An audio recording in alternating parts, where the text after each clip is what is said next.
دوکاندار یې دلته کاریګر یې ځان وستاو دی یخني دي شوې ښه صحیح ده څه شي کار کوې دلته بیا څو روپۍ درکوي من په سر 1 روپۍ دا ډېرې کمې نه دي یو هم نه ورکوي او کور دې چېرته دی څه ده کلی برخي کې او ورځې څومره کار کوې 50 سل بیا صحیح ده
بابا ته مې ښایسته انځورونه واخیستل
سلامونه او درنښت خدای دې وکړي چې تاسې ټول به روغ او جوړ اوسېږئ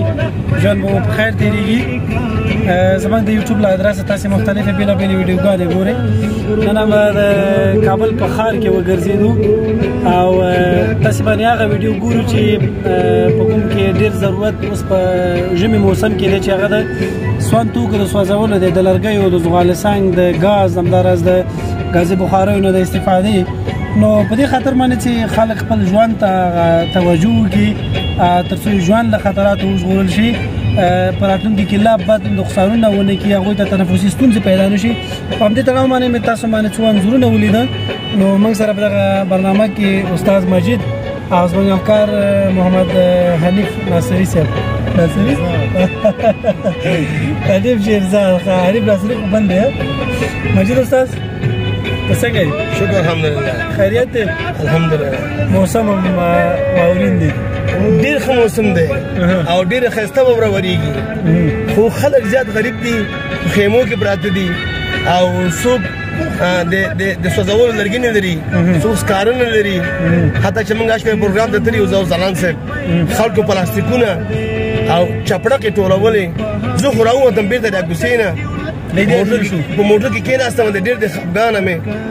شپې ډوډۍ مو نه خوړه او ډېر زیات د فکر خراب و او زموږ سره ځلان صاحب تللی د بګرامۍ ته پروګرام جوړو راغلو چې خټې وې واوره وه دا پلاستیکونه مې چې ولیدل دا چپړکې مې چې ولیدلې نو ما چې یا الله ته به دې وطن رحم وکړې په دې غریب او غربه او ټول مسلمانانو باندې نور خو زه بیا 3 ورځې مریض وم او ځلان ته مې وویل تاسو بیا زه دې پروګرام ته نه ځم ځکه چې هغه ډېر یو غریبو خلکو ته تللی و او دلته موږ چې موږ پروګرام دپاره یو کلیپ اخیستی یو زوړ سپین ږیری بابا راغی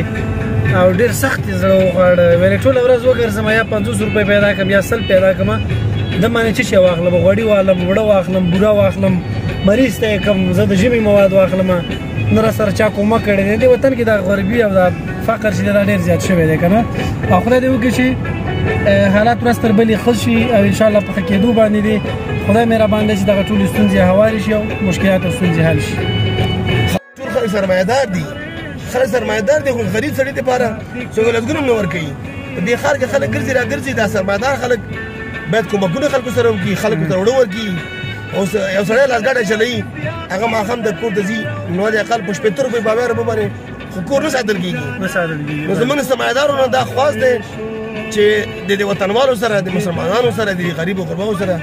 کومکونه وکړي د خلکو سره منډې ترړې وکړي خلکو ته لاس ورکړي نو زه نه پوهېږم زه کله کله ما ځان سوچ ویسي چې یاره دې وطن به آخر څه جوړېږي ځکه چې یو سړی په لنګوزر کې ناست دی یو خیرخور دروازه ټک ټک یو خیرمار دروازه ټک ټک کې شیشه ورته ووایي ورته پیج برو پیسه نه یې لسګون ورکړه ته شي مه پرېږده تا ته به تمه توقع به امید راغلی دی هغه